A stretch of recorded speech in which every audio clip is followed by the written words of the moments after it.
Hello students, कैसे हो आप सब। आज अपने बात करेंगे इलेक्ट्रिक डाइपोल मोमेंट पे। वैसे मैंने कल बता दिया था आपको इलेक्ट्रिक डाइपोल मोमेंट होता क्या है, फिर भी मैं आज दोबारा बता देता हूँ इलेक्ट्रिक डाइपोल मोमेंट होता क्या है। जो इलेक्ट्रिक डाइपोल मोमेंट होता है, पहले तो उसको अपने पी से डिनोट करते हैं। किससे डिनोट करते हैं? पी से। अब ये होता क्या है, किसी भी एक चार्ज का, दो चार्ज थे अपने पास सेम मैग्नीट्यूड के, परंतु क्या थे अपोजिट, एक माइनस क्यू चार्ज था, एक प्लस क्यू चार्ज था।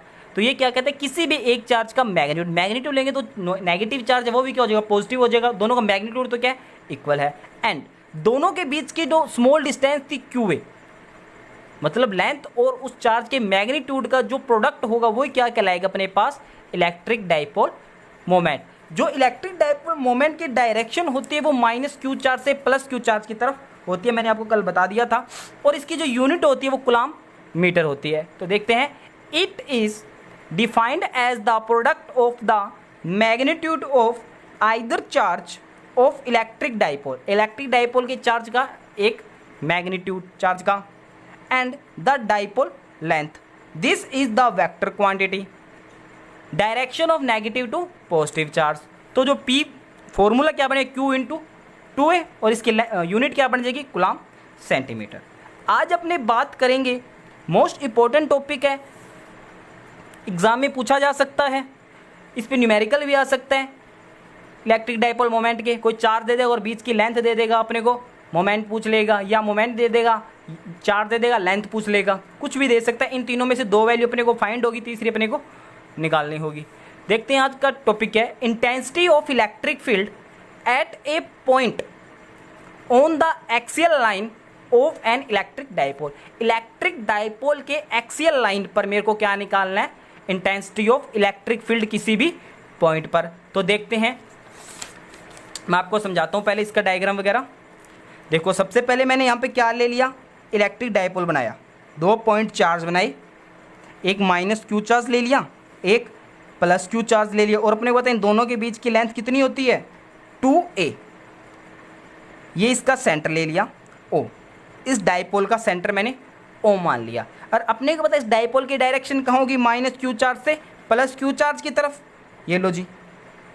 अब देखो, ये जो O पॉइंट है बिल्कुल क्या है, सेंटर में है, और ये पूरी लेंथ कितनी है, 2a है। तो ये माइनस क्यू मान लो A पॉइंट पे है, और प्लस क्यू मान लो B पॉइंट है। तो AO लेंथ कितनी हो जाएगी, A, और इसी प्रकार OB लेंथ कितनी हो जाएगी, A। और मैंने बताया था जो ये 2a लेंथ बहुत कम होती है, मतलब बहुत स्मॉल होती है ये लेंथ, अपने पास 2a की वैल्यू है जो, तो A तो बहुत और कम हो जाएगा। अगर 2a वैल्यू बहुत कम है तो A भी क्या हो जाएगा, बहुत कम हो जाएगा अपने पास। अब बात करते हैं इसकी एक्सियल लाइन। एक्सियल लाइन इधर भी हो सकती है और इधर भी हो सकती है। इस एक्सियल लाइन पर हमें वो पॉइंट लेना है जहाँ पे अपने क्या निकालनी है, इलेक्ट्रिक फील्ड इंटेंसिटी इस डाइपोल के कारण। तो मैंने वो पॉइंट यहाँ मान लिया P। इस P पॉइंट पर मेरे को इस इलेक्ट्रिक डाइपोल के कारण क्या निकालनी है, इंटेंसिटी निकालनी है, जो सेंटर से मान लो स्मॉल r डिस्टेंस पे है, जो सेंटर से स्मॉल r डिस्टेंस पे। अब देखो, जो ये माइनस क्यू चार्ज है, इस माइनस क्यू चार्ज के कारण इस P पॉइंट पे कोई ना तो कोई इलेक्ट्रिक फील्ड आएगा, और इस प्लस क्यू चार्ज के कारण भी इस पर इलेक्ट्रिक फील्ड आएगा कोई ना तो कोई।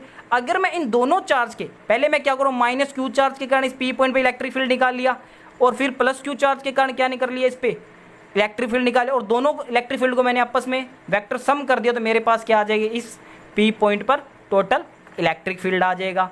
और अपने पता है, अगर मान लो इस एक बार प्लस क्यू चार्ज को भूल जाए, तो इस पॉइंट चार्ज के कारण इस P पॉइंट पे इलेक्ट्रिक फील्ड निकाला हो अपनों ने, किसी पॉइंट चार्ज के कारण कितना होता है, किसी भी पॉइंट चार्ज के कारण जो इलेक्ट्रिक फील्ड होता है KQ अपॉन में R स्क्वायर। R क्या होती है, इन दोनों चार्ज के बीच की डिस्टेंस। तो सबसे पहले बात करते हैं प्लस क्यू चार्ज। जो प्लस क्यू चार्ज है, इस प्लस क्यू चार्ज के कारण अपने को P पॉइंट पे क्या निकाली है, इंटेंसिटी निकालनी है, तो E प्लस क्यू।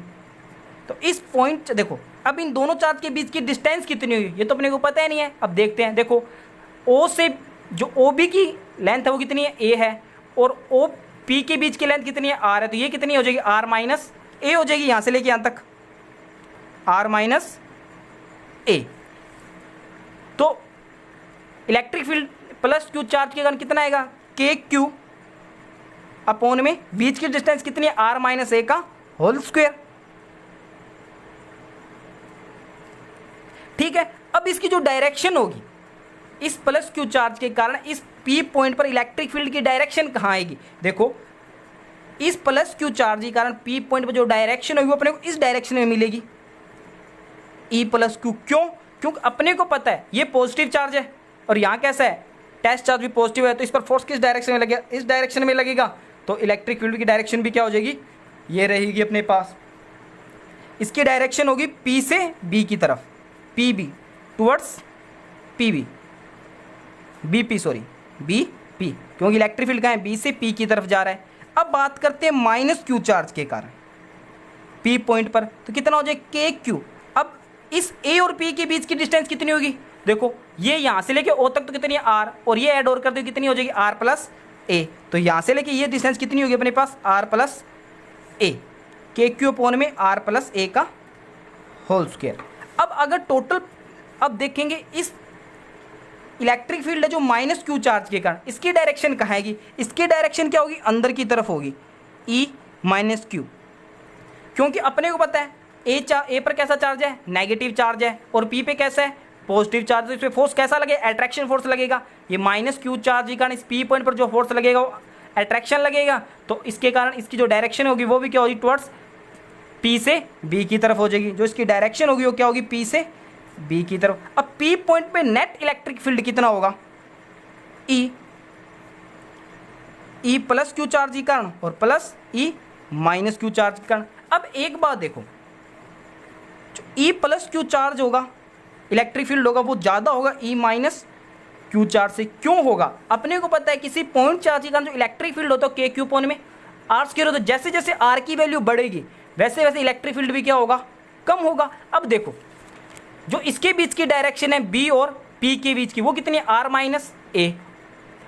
और अपने देखें ए और पी के बीच की डायरेक्शन क्या है? आर प्लस ए। मतलब ए और पी के बीच की डायरेक्शन क्या है? ज़्यादा है, तो इसके कारण जो माइनस क्यू के कारण जो इलेक्ट्रिक फील्ड है वो क्या होगा? कम होगा।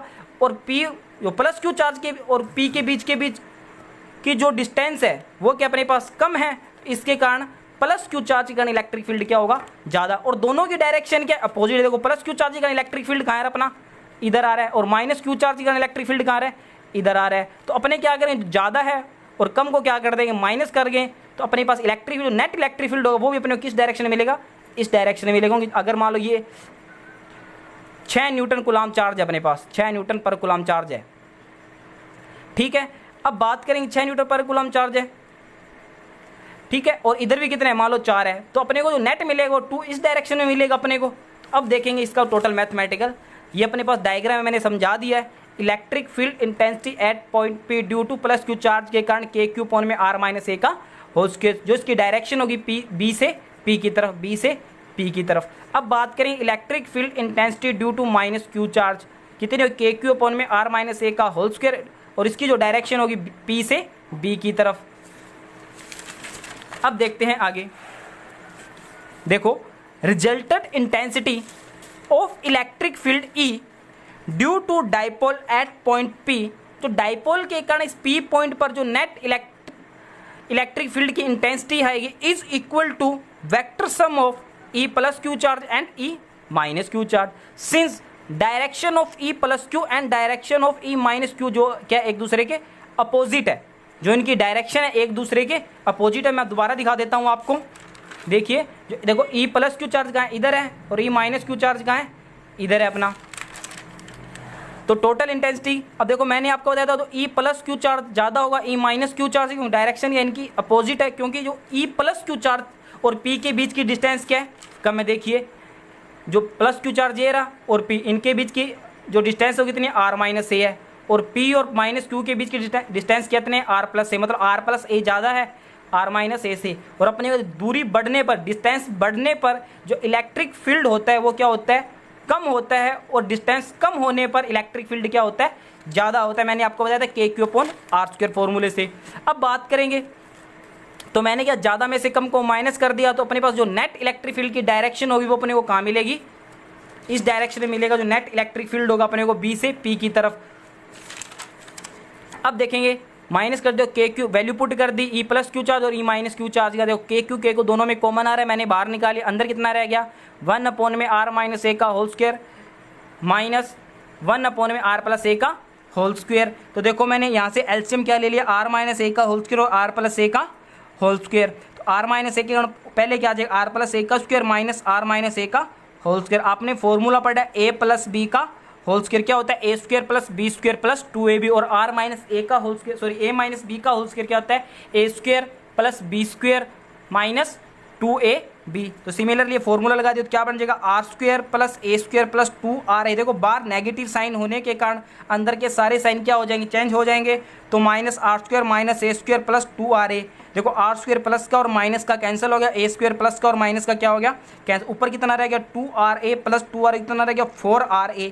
देखो यहाँ पे आर माइनस ए का होल स्क्वायर था तो मैंने इसको इस प्रकार लिख सकता हूँ आर माइनस ए, कोई फर्क नहीं। अगर दोनों को वापस करूँ तो आर माइनस ए का होल स्क्वायर, इधर भी वैसे ही लिख दिया R plus A R plus. अब अपने को यहाँ पे फॉर्मूला पता है A plus B A minus B, दोबारा लिख देता हूँ मैं यहाँ पे formula A plus B A minus B equal to होता है A square minus B square. तो देखो R plus A R minus A तो क्या रह जाएगा R square minus A square. ऐसे ही ये देखो R plus A R minus A तो R square minus A square, इसको मैंने क्या ले लिया होल स्क्वायर के रूप में ले लिया। अब जो 4r था इसको मैंने देखो 2r और 2a के रूप में लेकर, देखो 2 इंटू 2 कितना हो गया 4ra, सेम बन रहा है। तो 2r इंटू 2a के रूप में लिख लिया। अब मैंने q 2a के साथ q को मल्टीप्लाई में ले आया। तो अपने को पता है q इंटू 2a क्या होता है, इलेक्ट्रिक डाइपोल मोमेंट। तो q इंटू 2a एक साथ लिख दिया और k 2r को मैंने अलग लिख दिया, R square minus A square का होल स्क्वायर। बता दी यहाँ पे q इंटू 2a क्या होता है, p मतलब इलेक्ट्रिक डाइपोल मोमेंट। इसकी जगह कितना आ जाएगा अपने पास, p आ जाएगा। तो कितना रह गया E इक्वल टू 2kpr। 2 को पहले लिख लिया, k वैसे का वैसा लिख दिया, p अपने q इंटू 2 की जगह आ गया और r। अब देखो मैंने आपको बताया था कि देखो किसी r डिस्टेंस पे अपनों ने क्या निकाला है, कोई इलेक्ट्रिक फील्ड निकाला है, ये देखिए ठीक है। और मैंने बताया था 2a क्या है, बहुत शॉर्ट डिस्टेंस है, a तो क्या हो जाएगी और शॉर्ट डिस्टेंस हो जाएगी। इस कंडीशन के अंदर अगर अपने कंपैरिजन करें r और a के बीच में तो r a से क्या है बहुत ज़्यादा है। इस कंडीशन में अपने a को क्या कर सकते हैं, नेग्लेक्ट मान सकते हैं। तो a को यहाँ पे नेग्लेक्ट मानूंगा तो r स्क्वायर की पावर क्या हो जाएगी, स्क्वायर मतलब r की पावर 4। तो कितना हो जाए 2kpr r की पावर 4।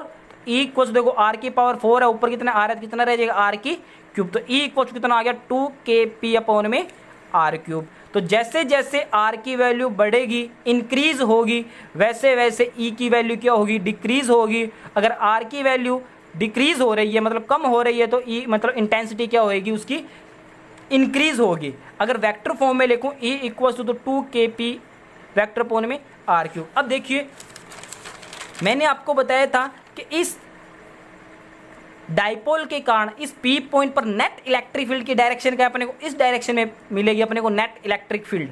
क्योंकि अपने को पता है E प्लस क्यू चार्ज की इंटेंसिटी ज़्यादा है और माइनस क्यू की इंटेंसिटी क्या है कम है। तो अपने को जो टोटल मिलेगा इस डायरेक्शन में मिलेगी, नेट इलेक्ट्रिक फील्ड इसी डायरेक्शन में है और इलेक्ट्रिक डाइपोल मोमेंट भी अपना क्या है इसी डायरेक्शन, दोनों क्या है सेम डायरेक्शन में है। तो देखो direction of electric field is same as that of electric dipole moment. तो ये था अपने पास किसी भी डाइपोल के कारण उसके एक्सियल पॉइंट पर इलेक्ट्रिक फील्ड की इंटेंसिटी। कल पढ़ेंगे अपने intensity of electric dipole at any point on the equatorial line of an electric dipole. इसके बारे में आपको मैं कल बताऊंगा क्या होता है। एक बार मैं दोबारा बता देता हूं कि उसके एक्सियल लाइन पर अपनों ने कैसे निकाला था।